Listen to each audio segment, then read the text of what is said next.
We really had the opportunity to bring in two phenomenal individuals, and to come in here to Milwaukee, both of them, is really quite an honor. We have with us Graham Shelby, who is the director, and Graham loves to tell stories, sometimes his own, sometimes other people's stories. And what he does is he helps clients, colleagues, and students find, craft, and tell their own stories. He's worked virtually in every medium, from print publications to web, from radio to stage to documentary. He grew up in Kentucky, the home of Muhammad Ali, and studied journalism at the University of Kentucky. And he currently continues to live there in Louisville with his wife and 3 sons as well. Welcome, Graham. Thank you. We have with us also Jonathan Mchugh. Jonathan is a producer, director, and music supervisor who has produced a wide array of documentaries and feature films starring top talent such as Zoe Saldana, Britney Spears, Justin Bieber, Snoop Dogg, Danny Trejo, Sarah Brightman, Janis Joplin, Paul Sorvino, and many more. The 2 newest films he directed, what is that, Cosplay Universe, and Long Live Rock, Celebrate the Chaos.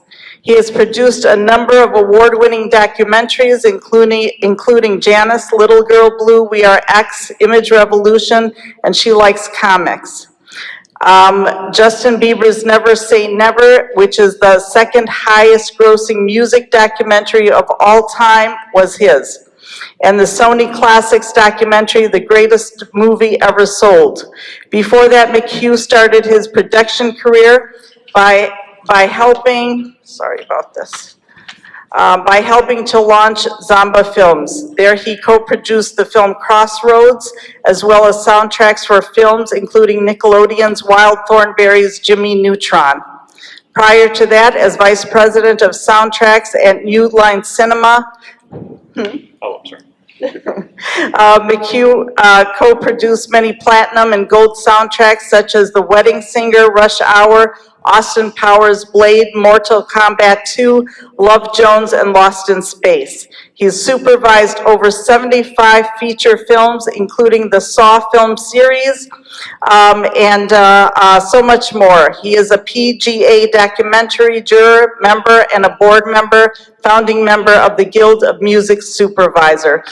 Wow, we got some awesome people today.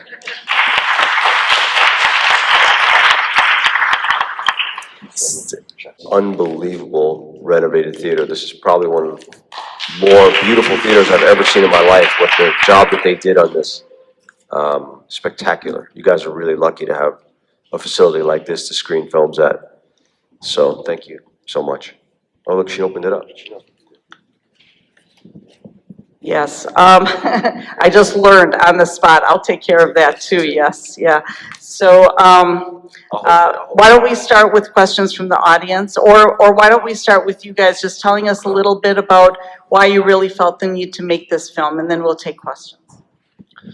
Sure. So this film began in the Louisville mayor's office. You can see the mayor is one of the voices in the film. I was working in his office at the time as his speechwriter during Ali Week 2016, which was every bit as incredible, if not really more so, to live through.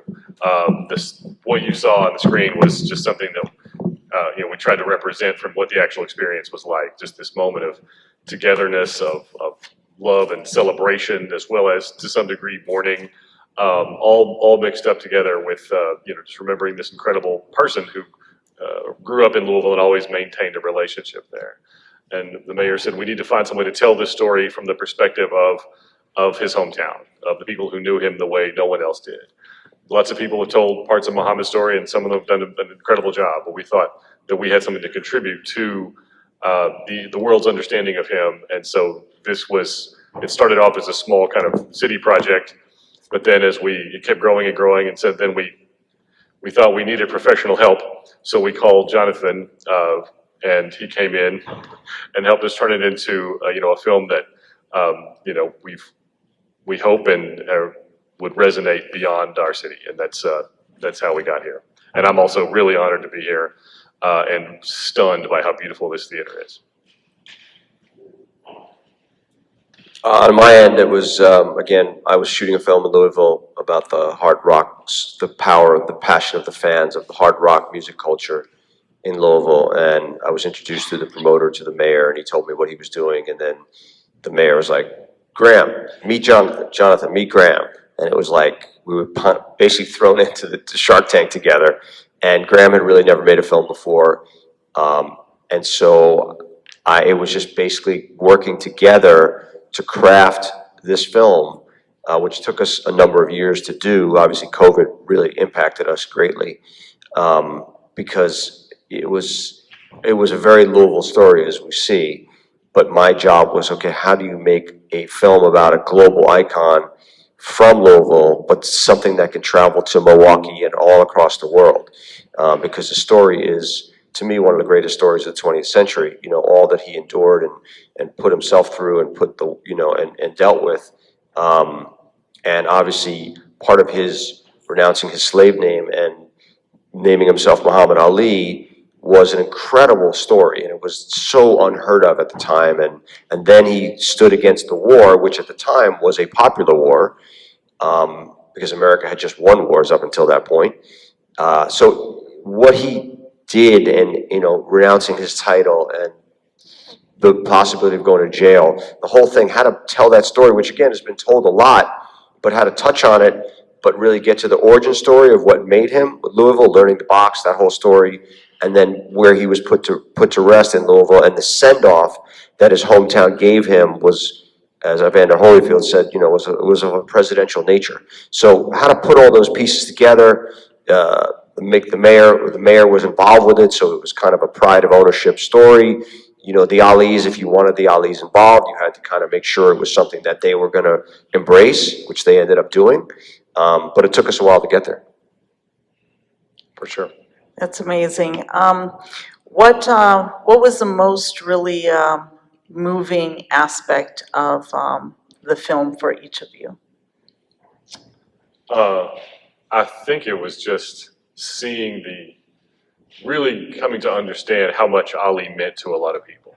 I was a little young I was born at the tail, and grew up like the tail end of his career, and then when he was sort of a celebrity who had been a boxer. But in seeing what he meant to people, people who lived through the era when he was at his peak of popularity, but also even younger people who connected with his story, like Natasha, who gives the speech at the end that we feature in the film and is one of our voices, or Ahmad, the young man who had his picture taken with Ali when he was a child, or Hannah, the writer who speaks so eloquently about him. It was really seeing what he did for people that was just really powerful. Yeah, I mean, Natasha obviously is the home run, and that's why she had to end the story. She's the closer. But the other one was like, for me, it was like Maggie, the rose petal lady. Like, it was just a lady who was like, her parents loved Ali, and she wanted to do something nice, and she offered her services, and Lonnie Ali said yes. And then, there was a moment where Graham and I would go back and forth. He's like, well, we should lose that. And I was like, no. The moment where she comes into the cemetery and Lonnie nods at her outside the window, I was like, you're not losing that. Like, that has got the emotional heft that you never want to get rid of, because it's a nice personal story. And Graham's right. It's like, this guy would just walk down the street, and if he saw people in need, he would give them money. And that's why John's story is also great. Like, don't pay him in cash, because he'll give it all away before he gets home. And his daughter, Rashida, when she came out, that was my house where Rashida was interviewed. And, when we went to lunch after, she was telling me all these stories about remembering just being besieged by people when she was a little girl with Muhammad, and he would just literally give money away to strangers on the street. So it's just really interesting. Yeah, one of the things that struck me about him that was really a powerful lesson just for me was that, there are a lot of reasons why people love him, and different people have different reasons. But one thing that really struck me was that, he loved being a celebrity. He loved being the center of attention. But it wasn't just that. he didn't just want you to feel good about him, he wanted you to feel good about you. And he used his celebrity and his status to help people feel good about themselves. And that's a lesson I try to tell you. I think we could all try to adapt into our own lives. Can we take some questions from the audience? And I'm gonna count on Sosa in there because I can't really see really well with the light. Gentlemen, thank you very much for a phenomenal, documentary. I have a two-part question, if I may. For John, Ken Burns made that four-part series or documentary for PBS, and apparently they did a lot of research. And he mentioned a lot the influence of Malcolm X, who's an icon in his own right, on Muhammad Ali. And you did not mention any of that in this documentary. I wonder if there is a reason for that. And for Grant, being a native Louisvillian, and when you saw how people came together in unity in Louisville, and kind of forgetting the past for a southern city, if you will, but then what happened with Breonna Taylor, where she was shot while she was sleeping, and the police treating African American through her as less than human, to come to her door, and just because they tried to enter the house and somebody thought there is an intruder, and they start shooting, and instead of at that point try to calm down and say that, hey, we are the police, just a minute, and so forth.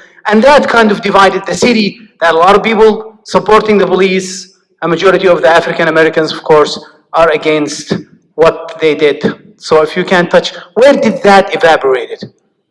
We'll start. So, as Graham said earlier, there have been, I don't know of a public figure that have more documentaries about them. And so the Ken Burns thing was one of the reasons we came out when we did, which was on the 5-year anniversary, the day of Muhammad's death, was because the Ken Burns $16 million 4-part PBS series was coming down the pike, and we knew it. And as a matter of fact, there was some synergy between the two because there were investors of Ken's series from Louisville, and Graham had conversations with Ken and his people about it. So we were our own film. We were doing our thing, as I said. It was about the origin story, and it was about being put to rest. The middle is, yes, he was a famous boxer, but we can't go through all those fights. There's also another documentary that was coming that came out literally about a month before Ken Burns' series about Malcolm and Ali, about their relationship. And their relationship is one of, Rashida told me the story at lunch. She's like, Muhammad's greatest regret was turning his back on his friend because of the Nation of Islam. He was involved in the Nation of Islam, which, some people would call a cult, and they, Elijah Muhammad would tell Muhammad what he could do and couldn't do. And so there was this crazy power struggle within, obviously. And obviously when Malcolm X was pushed out and later assassinated, Muhammad just felt terrible about the whole thing. But again, we've seen it so much and covered so much, and in an 82-minute movie, we could only do so much. And again, our story was a hometown story. And then cutting to the end of the movie, when Lonnie speaks, the movie was shut down because of COVID, and then what happened with Breonna Taylor. We were paralyzed. Because remember, the idea came from the mayor, and Graham having to write the mayor's speeches and deal with everything in the government, we were shut down. And then obviously, after that smoke cleared, we were able to find that piece of footage that Graham found and put that coda at the end. It was very important for us to do that, and I'll let Graham talk about it on a local angle from there. Well, first, there are images of Malcolm X in the film, and we do have Malcolm, and Malcolm X's daughter is one of the speakers featured in the memorial service. So there is some connection there that's a part of our film. But again, yeah, like Jonathan was saying, we just couldn't focus as much on, this is really his life from the lens of Louisville, and that was really his life, outside of Louisville. So I'm not sure I understand exactly what you're. Breonna Taylor at all. Yeah, I'm not sure I understand what your question is related to that. Where did that unity go? I mean, there is a lot of Right. support, and therefore, but doing, Right. what they have to do. When you think about it, it's not. It is really, not a just treatment of African Americans. Right. I don't have a great answer for that question. I guess the part of the idea of the film, which obviously began well before that tragedy, was to recognize that that moment in 2016 was special. It was special in 2016, which was a moment of tension and conflict, and it's even more special now in retrospect, given what we've seen over the last year, and even, in the intervening years. So, I mean, the answer is, this is something that we have to remember we can do, something we have to remind ourselves to do, and to work to recreate, because there are going to be painful moments that come through that we have to deal with. And when we reconvened on the film in late 2020, there was no opportunity to go back and, we didn't have time to go back and re-interview anyone, and our film was all basically made. But we realized we had to address that in some way. We could not overlook that. So that's why we put the segment in there during the closing credits of Lonnie's speech, talking about the legacy of 2016, of that moment herself, and what it meant in the context of what we saw, the protests following the Breonna Taylor tragedy in 2020. And also that line that she has, what would Muhammad say? What would Muhammad do? Like, I love that. That was a super touching line for me, because people listen to this guy, and he meant so much to so many people in many different aspects, whether it's the Muslim community, whether it's the boxing community, whether it's the humanitarian community. The guy went all over the world doing humanitarian missions for the UN. I mean, he was just, he was above and beyond, as a person, as everything. And so that's really all we wanted to celebrate. And obviously, at the end of the movie, we had to say something and show something. So, and even one of the, I don't know if you know the story, Tyler Girth, who was killed in one of those protests, right? Yeah, his photos are in the end of the movie. And so, we tried as best we could to shout it out, but not go over the top on it. There'll be, I'm sure other people will make, and some already have, there'll be documentaries and hard, in-depth looks at that incident, at the events of 2020 as well. And I would encourage people to do that. Thank you. Other questions?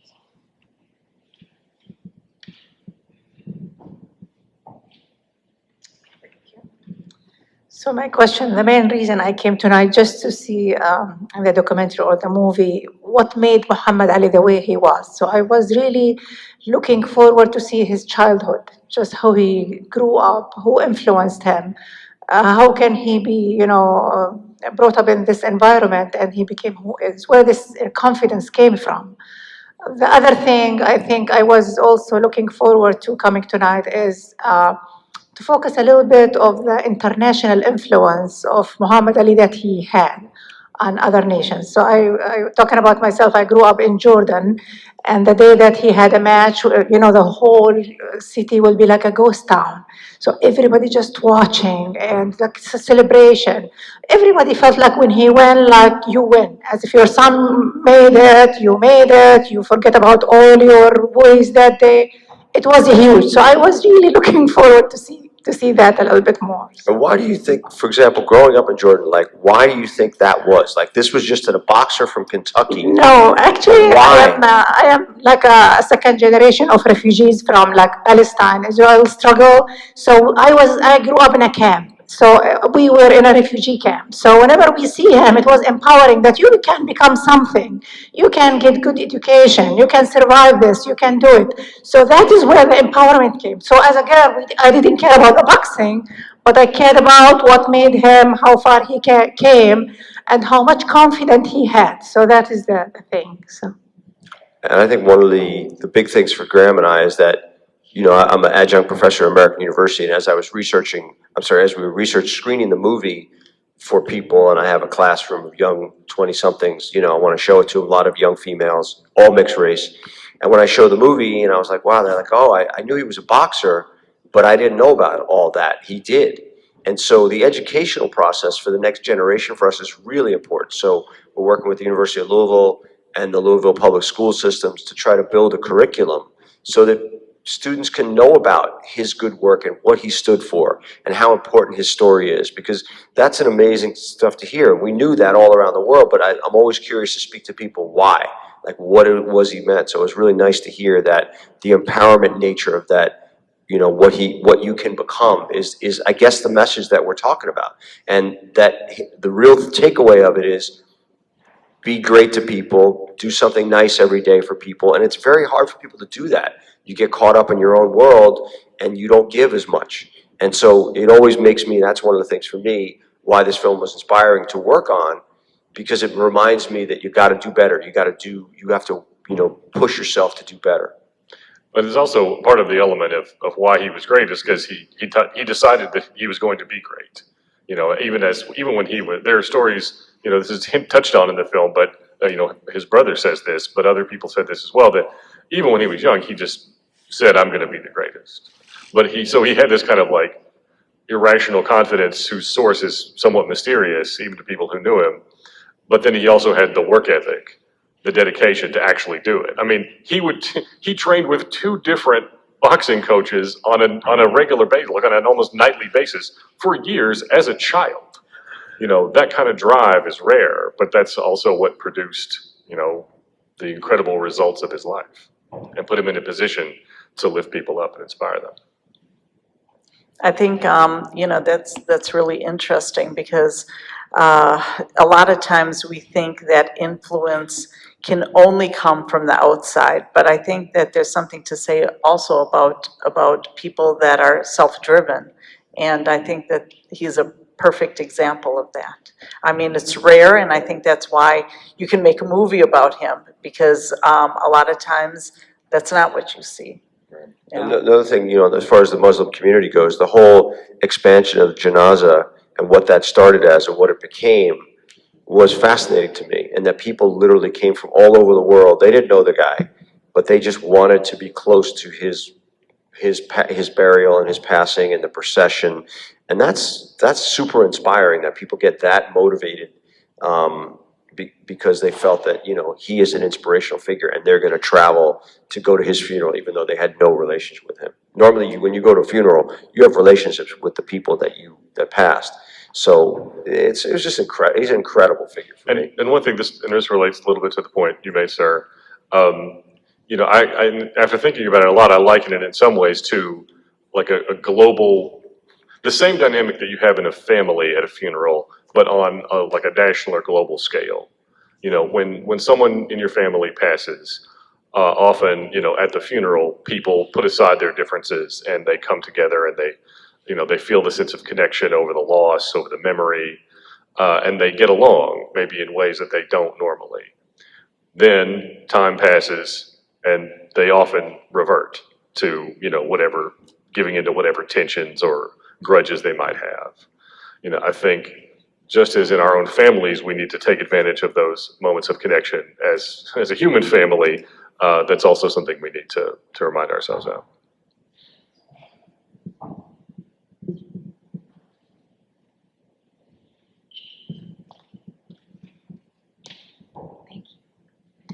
Thank you both. Am I on? Yes. Thank you both so much for being here.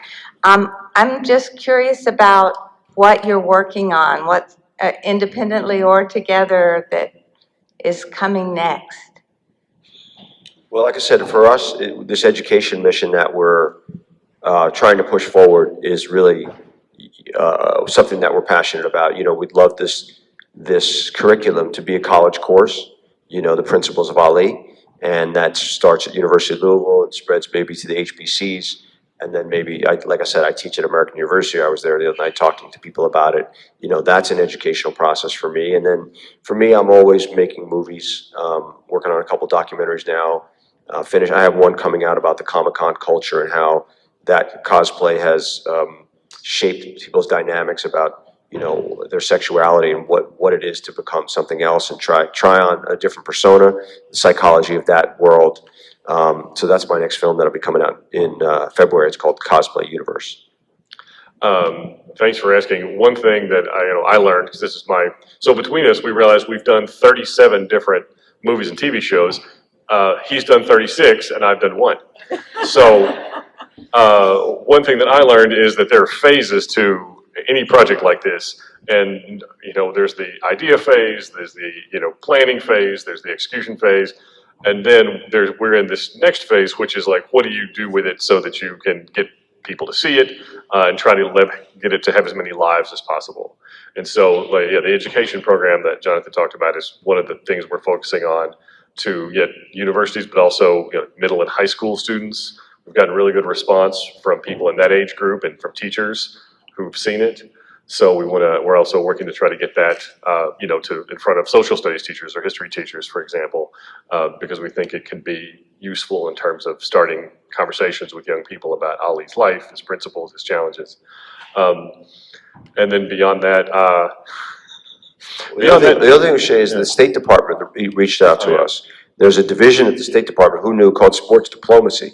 And they basically look to take American athletes and their stories and take them around the world. So they basically translated the movie into 5 languages for us, screened it for embassies all over the world, including brought in students from their different, countries all over the world who sent us emails about, what their thoughts were for the movie.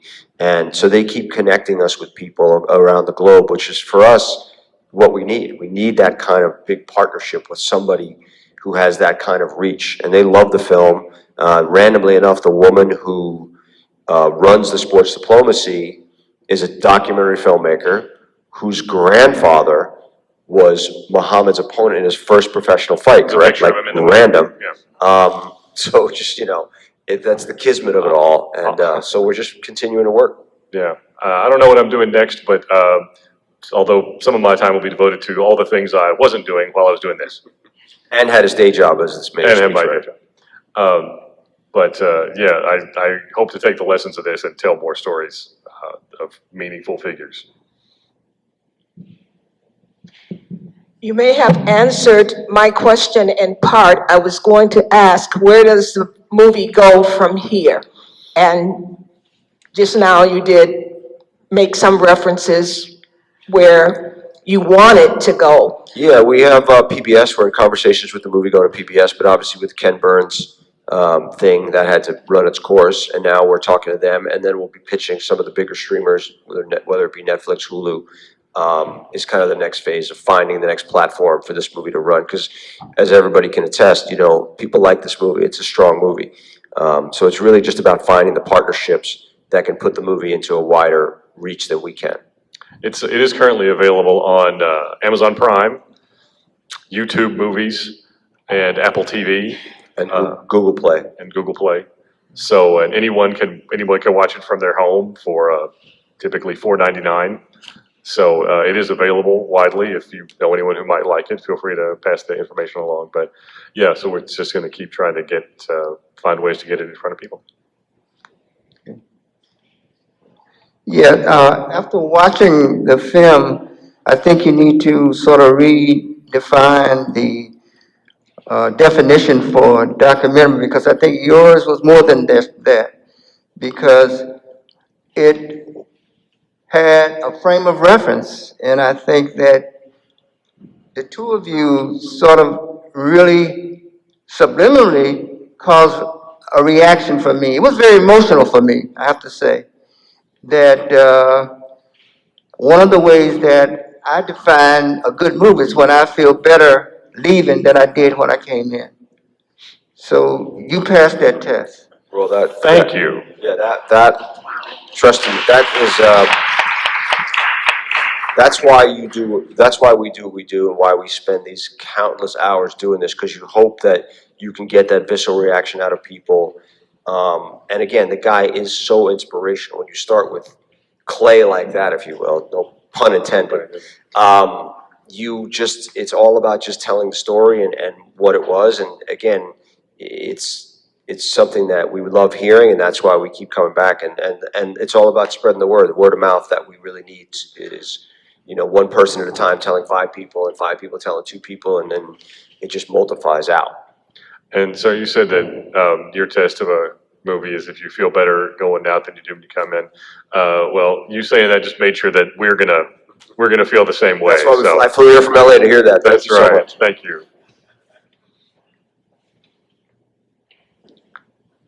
Any other questions?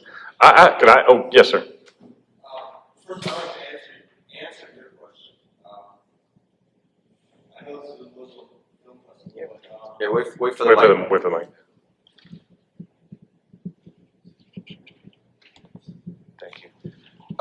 To answer your question about like why he speaks to me, and being aware that this is a Muslim film festival, being raised as Catholic or Christian, you don't see many examples of that behavior in the culture. For me, he's an example of truly Christian behavior in the culture at large. And then he's an amazing athlete, one of the best you've ever seen on top of it. And so that's why I'm drawn to him, you know. I'm curious how much of the film is interviews you guys conducted and how much of it is footage from CNN? Everything. I mean, all the interviews of the people are all interviews that either Graham or myself did. Yeah. So we, you know, the stuff you license is, I mean, obviously. I'm sorry, let me be more specific. Like, when we watch the film, is it like 80% new footage created for the film and 20% old CNN footage, or do you have any idea of how that breaks out? Yeah, it's a good question. We never did percentages, but you know, obviously anything that is Muhammad, we didn't interview Muhammad, right? All the stuff was from before us, obviously, right? But you know, all the Ali family, all that stuff is ours. Evander Holyfield, you know, all that stuff we did. And the pundits who, you know, talked about it, that was all us. And then anything we needed to grab from the historical references, we either licensed or what's called fair use, which the fair use doctrine is something that you can use footage if you have legal clearance for it, so to speak. But your point about the Christian, Muslim, I'm half Jewish, it doesn't really matter. The guy goes to that next level on all of us. You know, religion, he's above it all. He happened to choose to decide to be a Muslim, and that was great because it took him in a whole different direction. But I think what you're saying is really important, is that it's the values as a person, you know, and your religion matters, but it's all about how you can be and how good you can be. And that, I think, goes across all religions for me. It's a great film. Thank you.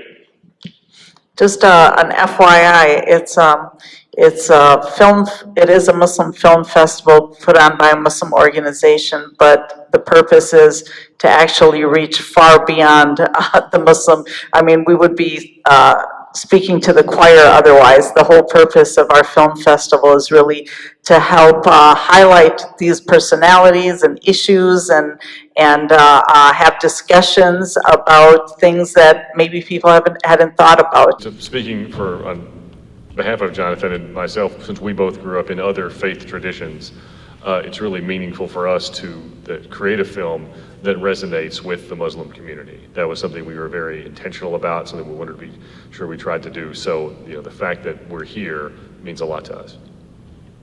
Agreed.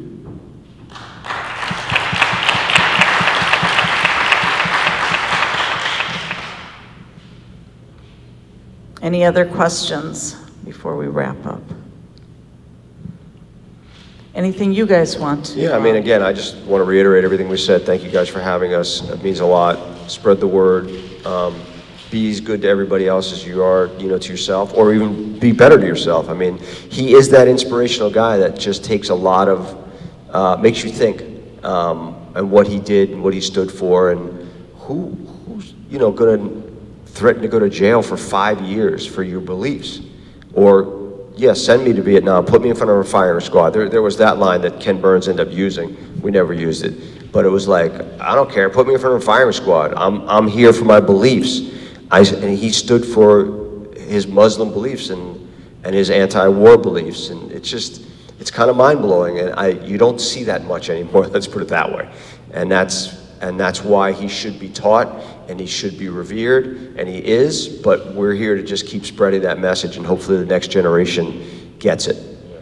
And I also just want to add that we want people to learn about Ali and his life, but that's, you know, learning about his life and his story is really a means to an end, and the end is that the principles that made him the greatest and made him beloved are principles that can improve all of our lives in our society. The principles of compassion as well as he has 6 core principles. They talk about them at the Muhammad Ali Center.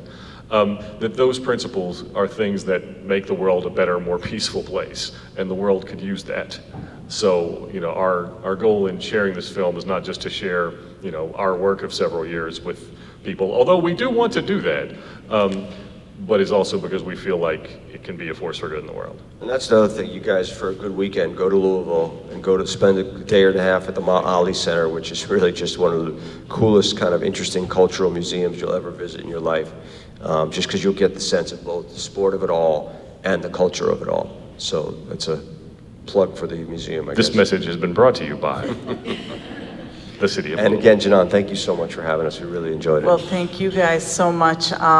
It's honestly, I hope you guys realize that we caught 2 big fish for Milwaukee, but because it is a Muslim Film Festival, they felt it was important enough to come, and and what matters is that all of you are here, and hopefully you will take that message out and continue to promote it.